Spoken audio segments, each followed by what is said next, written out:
ఓం శుభంకర్యే నమః. నిఖిల శ్రేయోదాయని సర్వకార్య సిద్ధిప్రద పరబ్రహ్మస్వరూపిణి శుభంకరీ నమోస్తుతే. వక్రతుండ మహాకాయ సూర్యకోటి సమప్రభ నిర్విఘ్నం కురు మే దేవ సర్వకార్యేషు సర్వదా. ఆదిత్యాయ చ సోమాయ మంగళాయ బుధాయ చ గురుశుక్రః శనిభ్యశ్చ రాహవే కేతవే నమః. గురుబ్రహ్మా గురుర్విష్ణుః గురుర్దేవో మహేశ్వరః గురు సాక్షాత్ పరబ్రహ్మ తస్మై శ్రీ గురవే నమః. ఓం శ్రీ మహాగణాధిపతయే నమః. అస్మత్ శ్రీ గురు చరణారవిందాభ్యాం నమః. శ్రీ శ్రీ శ్రీ గణపతి సచ్చిదానంద సద్గురుభ్యో నమో నమః. తులారాశి వారికి నవంబర్ నెలలో గల గోచార ఫలితాలను తెలియచేస్తున్నాము. శ్రద్ధగా ఆలకించండి. ఈ యొక్క రాశి వారికి నవంబర్ నెలలో ఒక తెలియనటువంటి బెరుకు, భయము మరియు అభద్రత ఎక్కువగా ఉంటుంది. అయినప్పటికీ మీరు అనుకున్నటువంటి కార్యాలని సకాలంలో పూర్తి చేయగలుగుతారు. ఇక్కడ తులారాశి వారు గృహము కొనాలనుకున్నా, కారు కొనాలనుకున్నా, ఉద్యోగములో మార్పు కోసం మీరు చేసేటువంటి ప్రయత్నమైనా సరే సఫలమవుతుంది. అందులో ఎటువంటి అతిశయుక్తి లేదు. కానీ ఏదో ఒక తెలియనటువంటి బెరుకు, భయము మిమ్మల్ని వెంటాడుతూ ఉంటుంది. తద్వారా కొంత ఇబ్బందికరముగా ఉంటారు. మీరు అవుతుందా అవదా నెగటివ్ ఎక్కువగా మీ మీద ప్రభావం చూపుతూ ఉంటుంది. అప్పు చేసేటువంటి సందర్భాలు వచ్చినప్పటికీ తొందరపాటుతో అప్పులని చేయకండి. మధ్యవర్తిత్వం ఉండకండి. ఏ విషయములో కూడా ఎవరితోనూ కూడా మధ్యవర్తిత్వాన్ని వహించకండి. కొన్ని సందర్భాలు విఫలమైపోయినాయా, పూర్తిగా అవమాన పాలైపోయాం అనుకున్నటువంటివి మీకు సత్ఫలితాలని ఇచ్చేటువంటి సందర్భాలు ఉంటాయి. కాబట్టి ఉద్యోగస్తులైనా, వ్యాపారస్తులు ముఖ్యంగా కొంత ఆలోచనతో నిర్ణయాలను తీసుకోండి. సర్వసాధారణంగా కొన్ని సందర్భాల యందు కొంతమందికి తొందరపాటు నిర్ణయాలైనా కలిసి వస్తాయి. కానీ కొంతమందికి తొందరపాటు నిర్ణయాలు ఏమాత్రమూ కలిసి రావు. కాబట్టి తొందరపాటు నిర్ణయాలని తీసుకోవద్దు. వ్యాపారం పెంచాలి అన్నది మంచి ఆలోచనే. కానీ దానికి సక్రమమైనటువంటి విధానముతో మీరు గనక అభివృద్ధి చేసినట్లయితే శుభ ఫలితాలని మీరు పొందగలుగుతారు. అలాగే తులారాశి జాతకులు ప్రముఖులని కలవటము, కొంత ప్రముఖులతో ఒక మంచి విషయము గురించి చర్చించటము, ఒక మంచి వ్యవస్థలోనో విషయములోనో కొంతమంది ప్రముఖుల ప్రోత్సాహంతో మీరు దాంట్లో ఒక కీలక పాత్రని పొందటము ఈ యొక్క నవంబర్ నెలలో తులారాశి వారిలో చూడొచ్చు. స్త్రీలు ముఖ్యంగా ఎక్కడైతే గనక ఉద్యోగం చేసేటువంటి వారు ఉంటారో, ఏదైనా కార్యకలాపాలు చేసుకునేటువంటి వాళ్ళు ఉంటారో, వారు మాత్రము ఆత్మాభిమానాన్ని చంపుకుని పనిచేయకండి.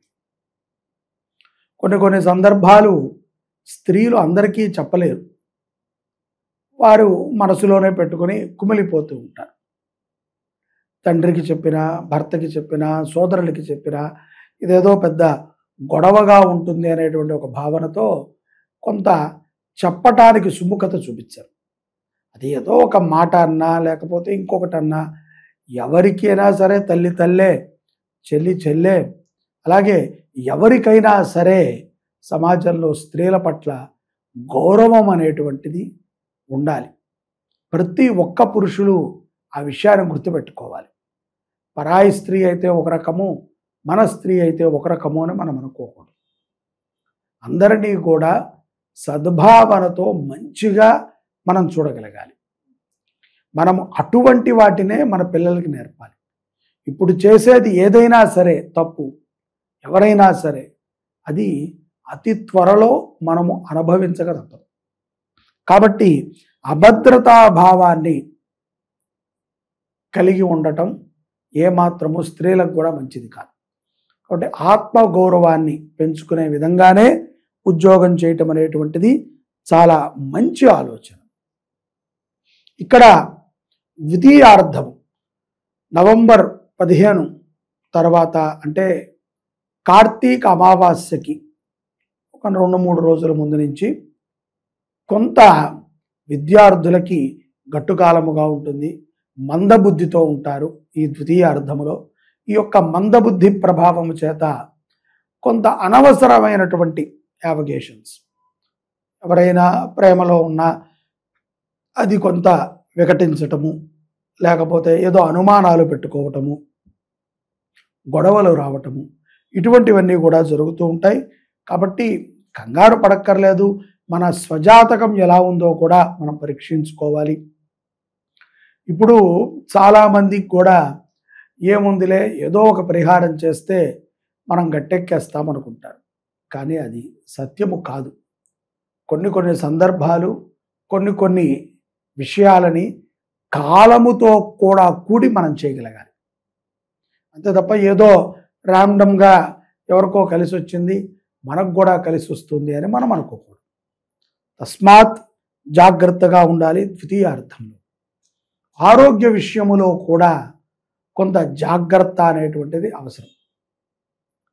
ఎందుకంటే పెద్ద రోగాలు రాకపోయినప్పటికీ భయము, మొదటిలో చెప్పిన విధంగా భయం అనేటువంటిది చిన్నపాటి రోగాన్ని కూడా చాలా పెద్దగా మనలో భయాన్ని క్రియేట్ చేస్తుంది.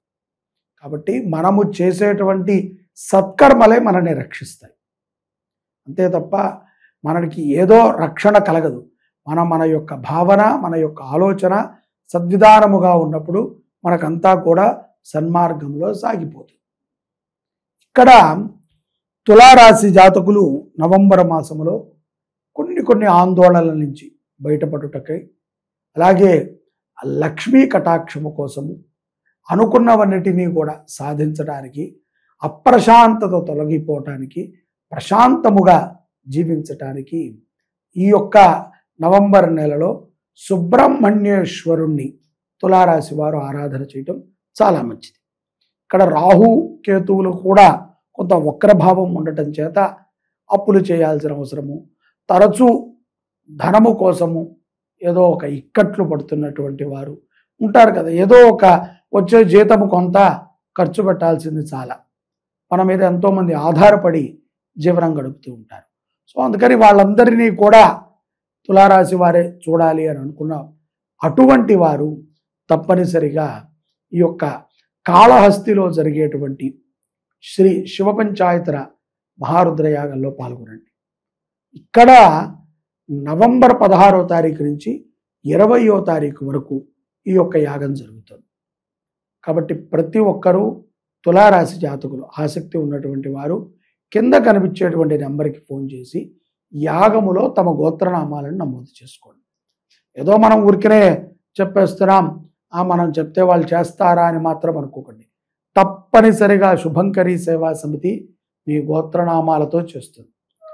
మీరు ఎంత నమ్మకం అయితే పెట్టి కట్టారో అంతకి 1000 భయముతో, భక్తితో, ఇష్టముతో జరిగేటువంటి కార్యక్రమం. నమ్మండి, యాగంలో పాల్గొనండి, ఈశ్వరానుగ్రహాన్ని పొందండి. సుబ్రహ్మణ్యేశ్వర స్వామి సదా తులారాశి వారిని రక్షించుగాక. జై శుభంకరి. సర్వే జనాః సుఖినో భవంతు.